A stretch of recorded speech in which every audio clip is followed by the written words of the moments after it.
explaining you the structure of mitochondria. Old textbook page number 34 and new textbook page number 37. So now I am explaining you what the structure of mitochondria. So this is the mitochondria. So mitochondria consists of what? Two membranes. So this is outer membrane. This is the outer membrane. And it is smooth. Outer membrane is smooth. And now I am drawing inner membrane. And inner membrane is thrown to many folds. And this is the inner membrane. And this inner membrane thrown to folds. And 1, 2, 3, 4, 5, 6. And all these folds are the crystal. Outer membrane is smooth, but inner membrane is thrown to folds, and these folds are extended into the matrix of mitochondria, and these folds are called as crystal. And you need to understand about this compartment. This is called as outer compartment, and this is called as inner compartment. Two compartments are there. So here outer compartment is present in between the outer membrane also inner membrane.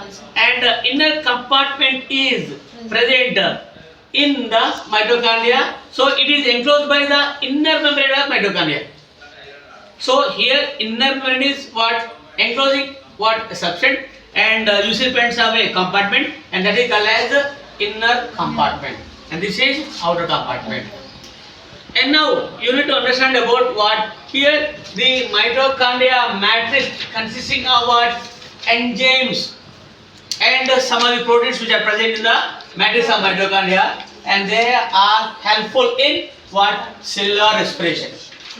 Actually here in mitochondria respiration takes place. So I told you pyruvates are formed in glycolysis. What is glycolysis? Breakdown of glucose into two molecules of pyruvates is called as glycolysis. And here also little amount of energy released. And that pyruvate should be transported to the mitochondria, and there in the mitochondria oxygen is available. In the presence of oxygen, these pyruvates are further what? Oxidized.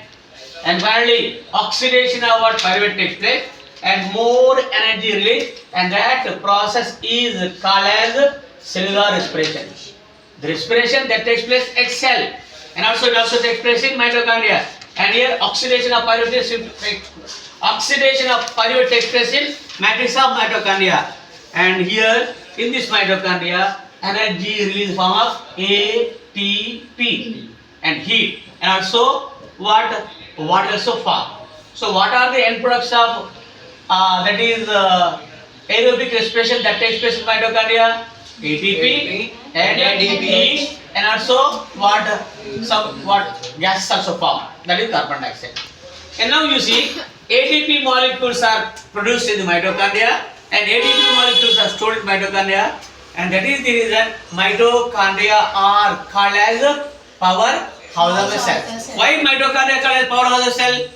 Why? Because mitochondria are helpful for what? Production of ATP and also and storage of ATP. That is the reason they are called as powerhouse of a cell. So each ATP molecule, when it hydrolyzed, the third bond, that is the phosphate bond, which is having more energy, and thereby we are getting what? From each ATP molecule we are getting 7200 calories of energy or 7.2 kilocalories of energy.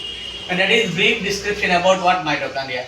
Come on children, say how many membranes are present in mitochondria? Two.